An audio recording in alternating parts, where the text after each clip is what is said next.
درود، به لایفوتوپیا خوش اومدی. Standing on the edge of the crater, like the prophets once said, and the ashes are all cold now, no more bullets, and the embers are dead. اینجا یه سرزمین مشخص نیست، نه مرز جغرافیایی داره، نه یه فضای واحد. اینجا نه کشور، نه شهر، نه روستای ناشناخته. لایفوتوپیا همون جاییه که هر روز توش زندگی میکنی، فقط با یه نگاه دیگه. گاهی بعضی از اپیزودامونو توی فضای آکوستیک ضبط میکنیم، گاهی هم میریم تو دل جامعه و همون جایی که مورد مطالعه ماست. لایفوتوپیا سرزمینیه که توش خیابونا پر از سوالای کوچیکیه که ما هیچ وقت جواب نمیدیم.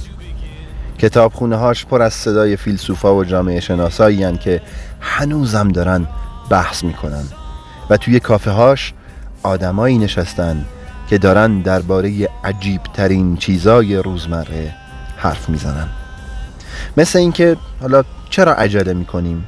ما چرا همیشه عجله داریم؟ چرا ماسک میزنیم؟ چرا اصلا عاشق میشیم؟ اصلا عشق چیه؟ آزادی چیه؟ چرا دنبال آزادی هستیم؟ برابری چیه؟ عدالت چیه؟ ما پدیده های مختلف اجتماعی و واقعیت های مختلف اجتماعی، مسائل روزمره اجتماعی رو زیر ذره‌بین میذاریم، یه شیرجه میزنیم تو اعماق این مطالب و خیلی با جزئیات و عمیق بهشون نگاه میکنیم.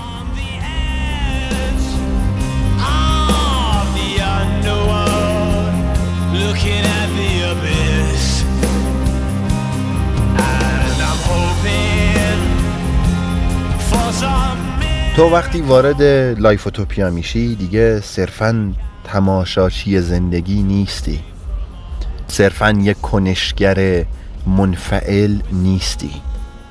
اینجا تو خودت یک کاراکتری، یک کنشگر فعالی با سوالها و جوابهایی که توی هر اپیزود کشف میکنی.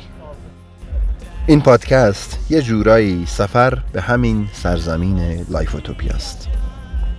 هر اپیزود یه دروازه است به یکی از محله های لایفوتوپیا.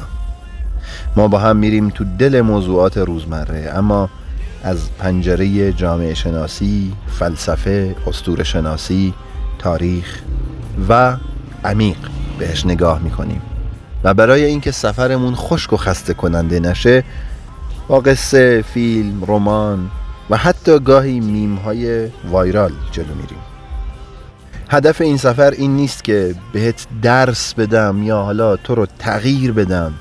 اینجا فقط میخوایم خیلی ساده